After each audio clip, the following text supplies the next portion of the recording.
Pipe operators in R help you write code in a style that reads like a sequence of steps. The result is just cleaner code that's easier to understand. There are two commonly used pipe operators in R. There's the base R pipe that just comes installed with R by default, and there's also the Tidyverse pipes, which comes as part of the Tidyverse family of packages. For our beginning examples, we're going to use the Tidyverse pipes just because they've been around longer and so they're more common. But at the end of the video, I'll talk in more detail about the differences between these pipes and when you would use one over the other. But let's jump into some examples and see the utility that we get with our pipe operators. For my example data, I'm going to be using a package called CodePsych that I've put together. It has an example data set from a hypothetical Stroop experiment. If you want to follow along, you can install this package using the code from the notes. So I'm going to go over to my RStudio instance, and in the console, I'll go ahead and install that package and then load it in my script via the library command. We should now have access to our Stroop dataset. Just to confirm that, let's run view on Stroop. So here you can see the data we're working with. And to begin with, I want to do just a basic filter and select operation. I'd like to filter to just rows where the reaction time is less than 500. And we're going to narrow it down just to two columns, the condition and reaction time column. So let's write some code for this. I'm going to go back to my demo script and let's pull in the Tidyverse library because we're going to be using some filtering and select functionality from within there and ultimately the Tidyverse pipes. So we want to make sure that's available. And to begin with, I'm going to write out this filter and select actually not using pipes so we can then write it again using pipes and compare and contrast the two.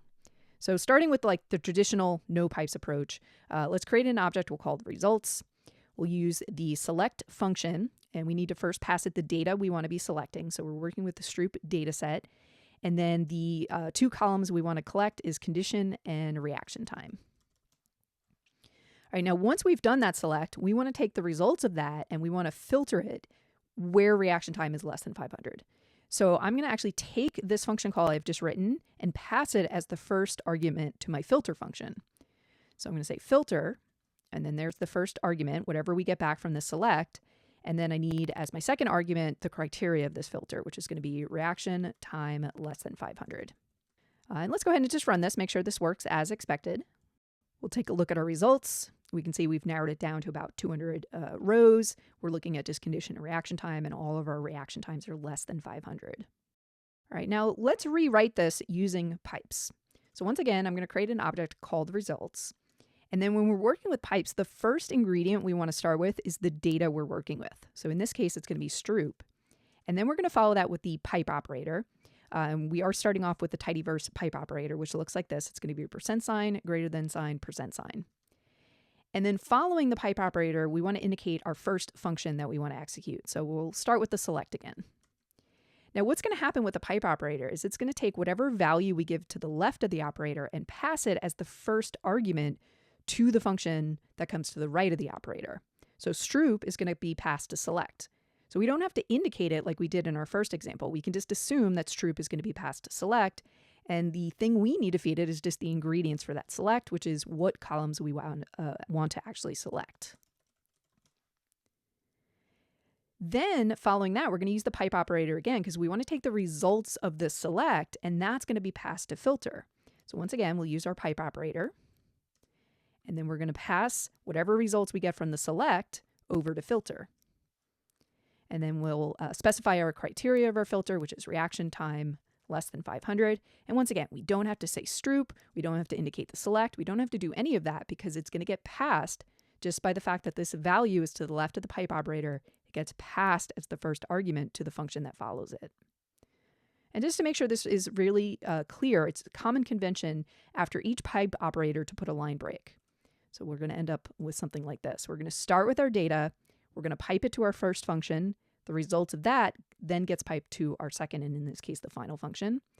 And once again, let's just run this and make sure we're getting the same results that we got with our previous example. All right, so that ran without error. If we look at our results, same thing, 217 rows, condition and reaction time. So the same outcome, just two different styles of writing the code, and hopefully we can start to appreciate how the pipe version is just more intuitive, whether it be because we're starting with the data that we're working with and then we're just logically following the steps we want to take, versus with the traditional approach, we really have to dig into the nested functions to see what data we're starting with, And then we have to sort of read it inside out, understanding that, okay, the result of this function is the first argument to the result of this outer function. It's just not intuitive as the step-by-step approach we get with pipes. To really hammer home this point, I want to go back to the notes that accompany this video under another example.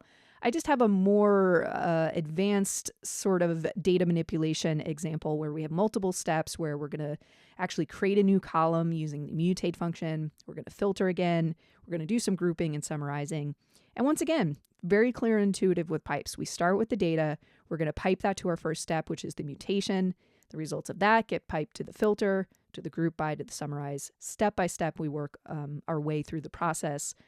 Contrast that to, here's the traditional approach where, even by adding line breaks and trying to make it clearer, this is much harder to read and wrap our brains around. We have to dig several nested levels into the functions to even see what data we're working with and then work our way up. So definitely much clearer to work with pipes. Returning to the code, now that we understand how to work with pipes, there's a couple intricacies I want to talk about. The first is working with placeholders. And placeholders indicate how our data is passed to our functions.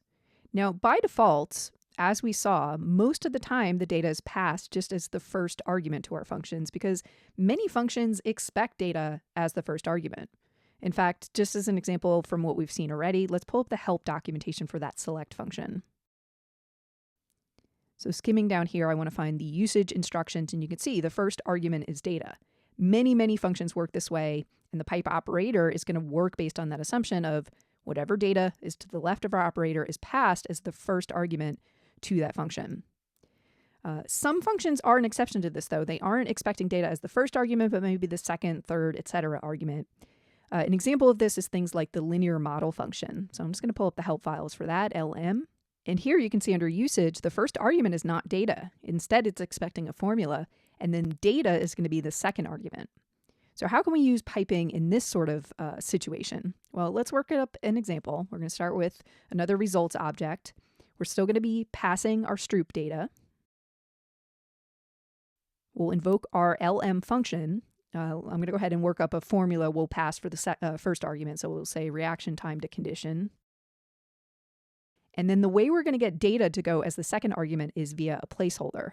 So I'm going to indicate that the data argument is going to equal, and I'll use the period. When we're using the Tidyverse pipe operator, the period is a placeholder. So it's going to take whatever data we give it, and it's going to inject it where we indicate with that period. All right, so in this example, because we're using the period, it's not going to try to pass stroop as the first argument to LM, because that's not what we want. We want it here as the second argument. Now, this topic of placeholders actually brings me to the second detail I want to talk about with pipe operators, which is, as I mentioned at the beginning of this video, there are two different types. The type we've been using is the Tidyverse pipe operator, but there's also the base R pipe operator. And for your most common examples, they work exactly the same. So if we go back to our first example, I could swap in that base R pipe operator, and it's going to have no impact on how this code runs. It's going to work the exact same. It takes the data on the left, passes it to whatever function is to the right. One place where you will see a difference, though, is when you're using placeholders. So let's say I had switched this to the base R pipe operator. The syntax for placeholders there is instead of a period, we're just going to use an underscore. The other difference to be aware of is within a function call, if you're working with the base R pipe operator and placeholders, you can only use the placeholder once. So if we had additional arguments here where we wanted to pass the data, we couldn't repeat this. But with the Tidyverse pipe operator, we could.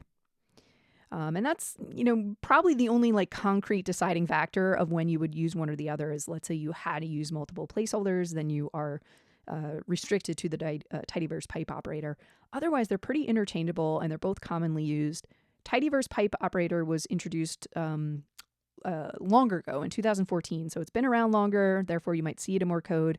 But the base R pipe operator was added to R in 2021, so it's got some years behind it. It's gaining traction. And I think at the end of the day, it probably matters on just whether or not you're using Tidyverse already, right? If you're already using Tidyverse, go ahead and use the pipe operator that comes with it.